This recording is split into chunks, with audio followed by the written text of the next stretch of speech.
حضرت ابو ہریرہ رضی اللہ تعالیٰ فرماتے ہیں کہ سید عالم صلی اللہ علیہ وسلم ایک دن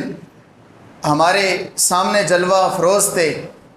اور کہنے لگے کہ قسم ہے اس ذات کی کہ جس کے قبضہ قدرت میں محمد کی جان ہے۔ فرمایا یہ جملے بول کر سرکار دو عالم صلی اللہ علیہ وسلم نے اپنے سر انور کو جھکا لیا، اور سرکار دو عالم صلی اللہ علیہ وسلم نے جب اپنا سر مبارک جھکایا تو ہم میں سے ہر شخص جو ہے اس نے اپنے سر کو جھکایا اور ہم سب رونے لگے، اور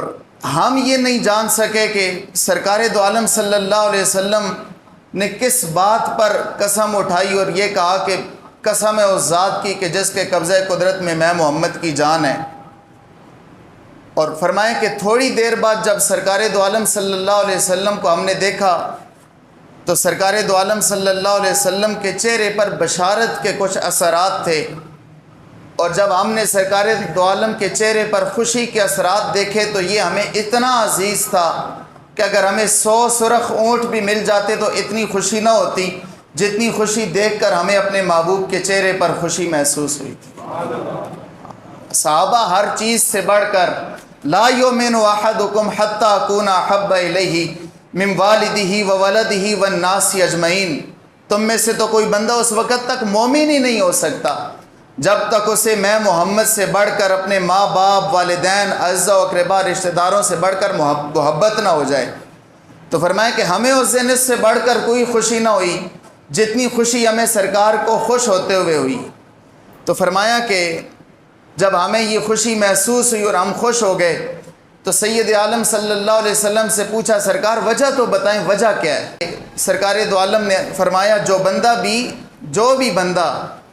5 وقت کی نماز ادا کرے گا، فجر کی بر وقت ادا کرے گا، ظہر کی ادا کرے گا، عصر، مغرب، عشاء،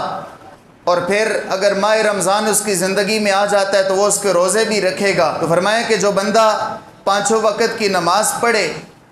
اور ماہ رمضان کے روزے رکھے اور جو صاحب نصاب ہے وہ پھر زکوٰۃ بھی ادا کرے اور پھر 7 کبائر سے بھی بچے، 7 بڑے کبائر سے بچے، تو فرمایا کہ اللہ تعالیٰ اس بندے کے لیے جنت کے دروازوں کو کھول دیتا ہے۔ اور پھر کیسے دروازے کھلتے ہیں؟ فرمایا کہ اسے حکم دیا جاتا ہے کہ جا سلامتی کے ساتھ جنت میں داخل ہو جا۔ اب یہاں پر ایک تو چیز سمجھ میں یہ آئی کہ 5 نمازیں بالترتیب پڑھنی ہیں۔ ایک مسئلہ جو 7 کبائر والا ہے وہ کون سا ہے؟ سرکار دو عالم صلی اللہ علیہ وسلم کی جو کبائر گناہ کے حوالے سے جو احادیث مبارکہ موجود ہیں ان میں سے جو کثرت کے ساتھ جو بڑے کبائر ہیں جو میں نے تلاش کیے وہ ان میں سے یہ چند چیزیں آپ انہیں ذہن نشین فرمائیں۔ سب سے پہلا کبیرہ گناہ یہ ہے کہ بندہ اللہ تعالیٰ کی ذات کے ساتھ کسی کو شریک ٹھہرائے۔ تو سرکار دو عالم صلی اللہ علیہ وسلم نے تو فرمایا کہ شرک کا کچھ خوف مجھ کو اپنی امت پر نہیں، میری امت شرک میں مبتلا نہیں ہو سکتی، تو مشرک تو یہ امت نہیں ہو سکتی۔ لیکن فرمایا کہ دوسرا جو کبیرہ گناہ ہے، فرمایا کہ عقوق الوالدین، یعنی کہ جو بندہ اپنے والدین کی نافرمانی کرتا ہے وہ بھی کبیرہ گناہوں میں سے ہے۔ تو آج ہمیں اس بات پر نظر دوڑانی ہوگی کہ ہم کہیں اپنے والدین کی نافرمانی تو نہیں کر رہے، کہیں ہاں گھر والی کے کہنے پر آ کر اس کی باتوں میں آ کے والدین کو ڈانٹ ڈپٹ تو نہیں رہے، ان کے حقوق کی تلفی تو نہیں کر رہے، ان کے جو حقوق قرآن و حدیث نے انہیں دیے ان سے اعراض تو نہیں کر رہے۔ اگر یہ سب کچھ ہو رہا ہے تو فرمایا کہ یہ حقوق الوالدین یہ ان کبائر میں سے ایک کبیرہ گناہ ہے جسے کہا گیا کہ یہ والدین کی نافرمانی ہے۔ اس کے بعد فرمایا قتل النفس، کسی جان کو قتل کرنا، کسی شخص کو مار دینا، کسی کو تکلیف پہنچانا، کسی کو اذیت دینا، کسی کے درد میں اضافہ کرنا، فرمائے کہ یہ بھی قتل النفس میں شامل ہے۔ اسی طرح پھر شراب، زنا،